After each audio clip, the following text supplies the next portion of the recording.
You've clicked on this video because you want to see at your next level what you should be maniacally focused on to find your next level. In today's video, I'm going to walk you through things you should take off your mental desk and your physical desk at the workplace to allow you to excel and find that next level of life and business. I look forward to sharing with you in this video.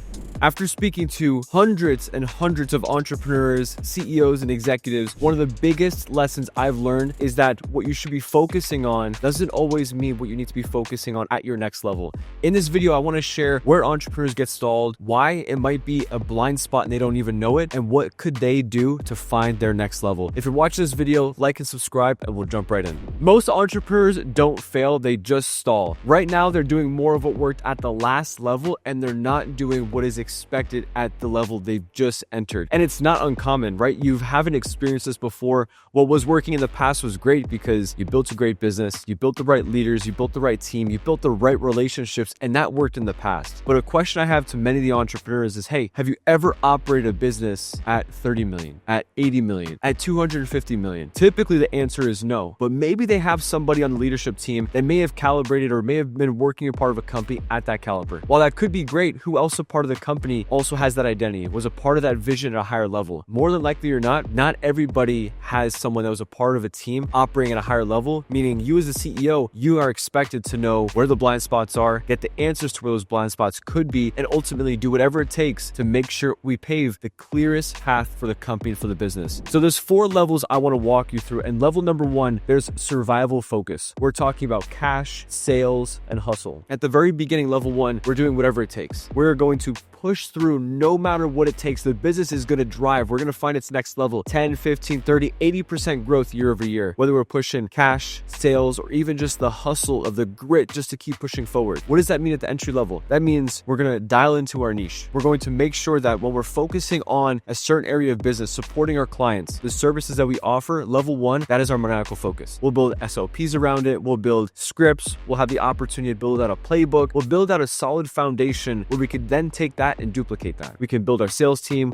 we can build our admins, we could build our team up to the point where level 1 is the playing field. That's the foundation for where we're at. Level 2 is the growth focus. We're talking more about people, repeatability, we're talking about duplication. Hey, what worked at this one location, can that work at the second location? What worked with these 5 employees, can you duplicate that into these 10 employees? What worked over here at this seniority, is it also going to work over here? That structure you have set up, is that also going to play the same effect at that next phase or next lesson in business? Interesting. At level 2, growth focus is far different than just when you got started. When you got started, that worked then. Odds are you're not growing linearly. And if you are, that's a different set of concerns. When you're in growth focus, it's multiplying, it's compounding over time. Things are moving faster. You're hiring more and more leaders, or you're recruiting more and more leaders, or you're duplicating yourself and you're creating more and more leaders. So level 2, growth focus, the big opportunity at this point is, do I have the right team surrounding me? We always mention hire in 3s. Everything takes place in 3s. For example, you hire a salesperson, don't just hire 1 salesperson. Don't just hire 2 salespeople. Hire 3. Why? Odds are after the first 30 days, one of them gets weeded out. The second one leaves after,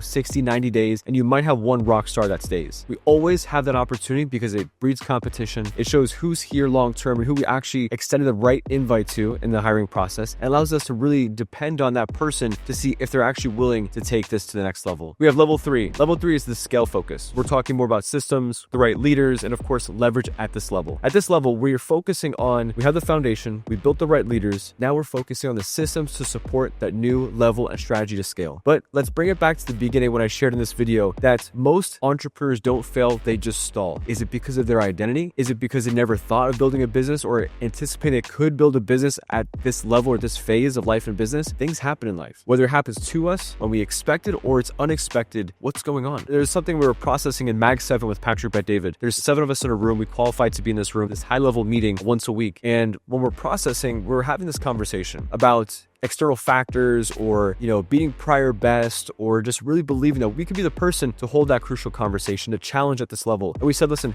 how much is external and how much is internal? He says in life, most cases, there's only 5 to 6% that's external. Things you got to change, whether it's the way you show up, the way you hold yourself, the executive presence. 90 to 95% is all internal. The identity. Am I the right person in this room? Am I the right leader to host this conversation? Do I see myself at this level, a leader in this level I'm currently at? Do I see myself myself having the opportunity to duplicate myself, having the opportunity to share what it is to be known about this scenario in this space, that I'm going to be a leader in this space. I'm the culture driver for the CEO. While that's all a scenario here, that's why scale focus is very important as you're building the business, because what worked before might not work now, and it's all about that true compound. And if you haven't experienced that yet, maybe that's one of the main reasons why we've stalled out, because we didn't expect this. Number 4 is ownership focus. This is one of the best ones here. Strategy, capital, and time. Right now at this level, you're probably more of an acquired or emerged business. You're at the phase of maturity where the business and the leaders and the systems are all ironed out. We're able to duplicate the right leaders, attract, retain, recruit, hire the right talent. We're able to share the camaraderie, the vision, all the blind spots. We're able to have the opportunity to recruit the right people and the right leaders to help scale the business. At this last level, ownership focus, strategy, capital, and time is the gravy on top of the Thanksgiving dinner when it comes to building the right entryway into the marketplace, building the right leaders who can take the vision to the next level. The right person could be what it takes to get to the business to the next level, but with the right ownership focus. There's so many entrepreneurs that I talk to on a daily basis where they don't need us. Entrepreneurs that have made it, they run a couple $100 million business, they don't need strategy challenging them. Although it's something they look towards because they just want to condense the time frame. Instead of it taking 5-10 years from now, they want to do it in maybe 1 to 2 years. They want to have the opportunity to maybe,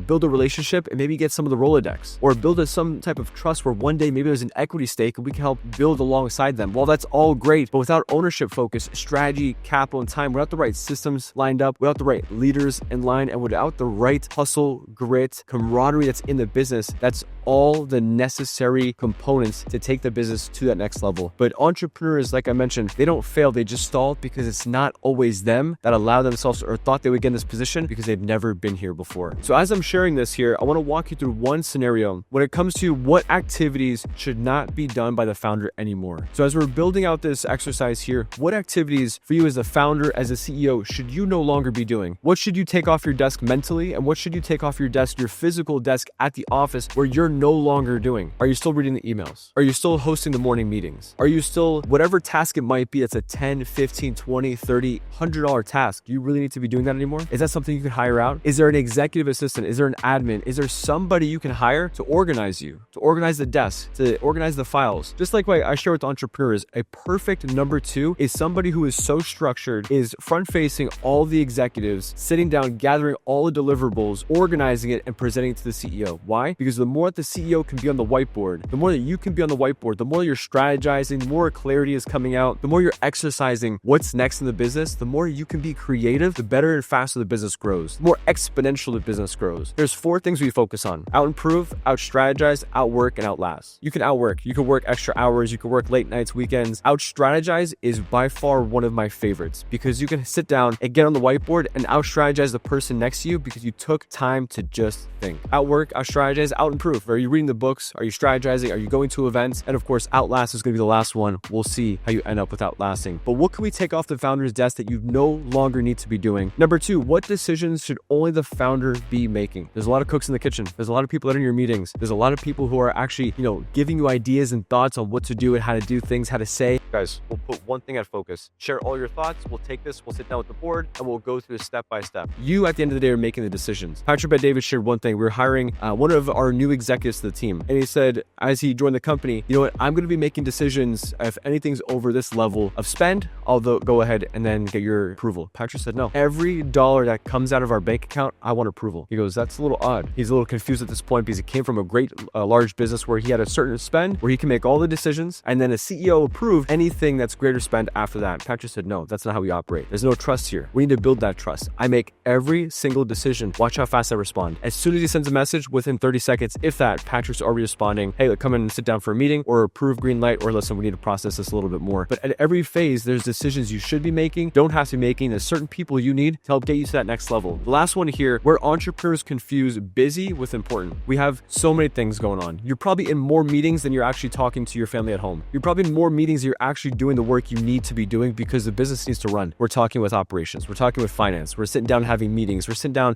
looking to merge or have an acquisition, or we're actually looking at, buying out a business. business. There's so many different things that you're doing. You're very busy, but what's the most important thing? Have you actually focused on what's going to generate the actual dollar amount revenue to the company? Or do we focus on just cleaning out the inboxes, cleaning out all the to-do lists? Meanwhile, what is actually going to build the business? What's going to build the finances? What's going to build our capacity? What's going to build the future leaders in the company? Busy being confused with important is one of the most areas where it could be deceiving, because hey, if I'm doing my work, man, today was a long day, I was in all these different meetings, but did you generate the revenue? Did you push the envelope forward? At every level, there's multiple different factors that come into play here. And the last one here, your level doesn't require more energy, it requires subtraction. So at this level, there's one thing I want to share. If you're an entrepreneur running a $10 million business, what do you think the biggest difference is from a $10 million business to a $100 million business? From a $100 million business to a $500 million business? From a $500 million business to a $1 billion business? From a billion to 500 billion to a trillion? Whatever it might be, what is the biggest difference? They solve a bigger problem. Maybe there's a couple more systems, strategy involved, there's other key leaders in place, sure, but they solve a bigger problem. That's the biggest opportunity. When they solve a bigger problem, they have the right leaders in place. When they have the right leaders in place, they have the right systems in place. When they have the right systems in place, they have the right things taken off of their desk. They subtracted their workload to the point where they're maniacally focused in one area. What are you taking off your desk? The desk, your mental desk, and your actual physical desk allow you to excel and get to that next level. If there's one focus you've identified that you can take off of your desk to allow you to find your next in life and business, what is that? Share those in the comments below, and I hope you found value in this video. If you see the value watching this content, I left a link in the description below where you can actually sit down and book a 15 to 20 minute needs analysis where we can actually take a moment, analyze the business, family, life, what the business looks like, and actually at your next phase, what is it you're looking for? We can take a moment to uncover some blind spots and allow you to put some focus into what you can eliminate off your desk to allow you to find your next level. My name is Antonio Manolfi, and I appreciate you watching this video.